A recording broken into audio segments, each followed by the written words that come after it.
Bonjour et bienvenue sur l'Argus.fr.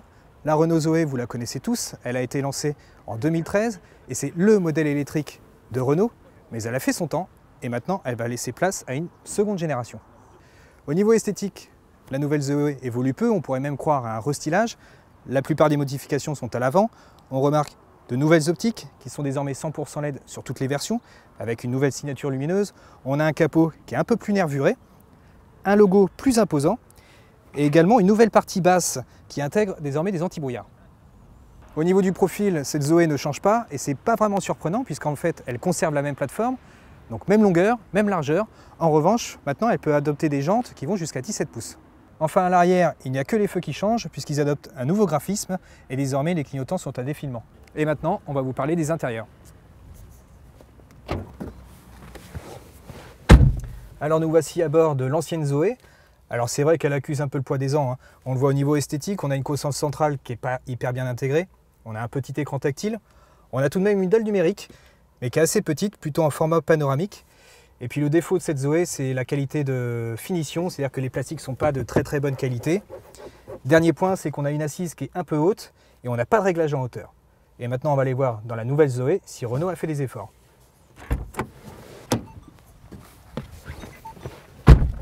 À bord de cette nouvelle Zoé, malheureusement, on a toujours une assise qui est trop haute et qui ne se règle pas en hauteur.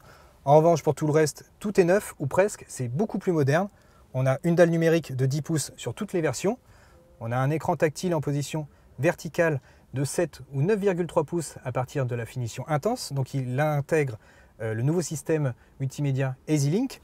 On a également une recharge par induction pour les smartphones. On a une nouvelle commande e-shifter sur une console flottante qui permet de dégager un petit espace de rangement ici.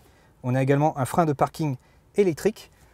Au niveau aide à la conduite, on a le freinage d'urgence automatique, on a la lecture des panneaux, l'aide au maintien dans la voie, la détection des angles morts. Le but, c'est de décrocher les 5 étoiles au crash test Euro NCAP. Et dernière chose, c'est la finition. Renault a vraiment fait des efforts puisqu'on a du plastique moussé en haut de planche de bord, on a également du textile, donc c'est beaucoup plus valorisant qu'auparavant. À l'arrière, que l'on voyage à bord de l'ancienne ou comme ici la nouvelle Zoé, on ne voit pas la différence et c'est normal puisqu'elles profitent toutes les deux du même empattement.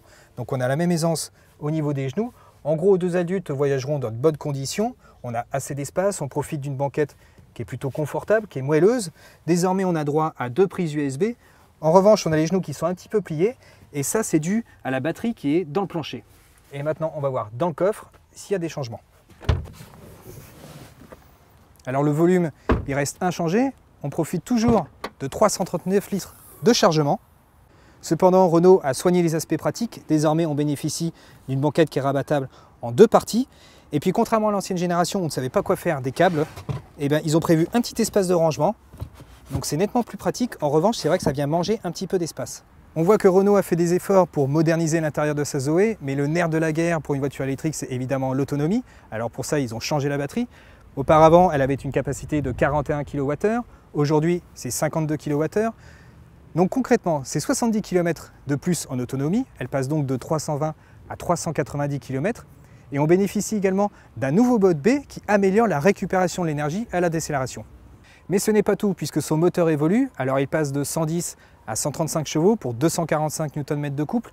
Alors le but ici, c'est pas d'améliorer les accélérations, mais plutôt favoriser les reprises pour qu'on soit plus à l'aise lorsqu'il faut doubler sur route. Si ce logo est plus grand, ce n'est pas pour rien. Désormais, on a le droit à 2 prises.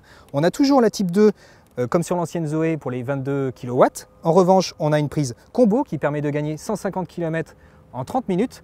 Sur les bornes de 50 kW, en revanche, ces bornes-là, on les trouve principalement sur autoroute. Cette nouvelle Renault Zoé a un intérieur plus sympa, plus moderne, plus technologique.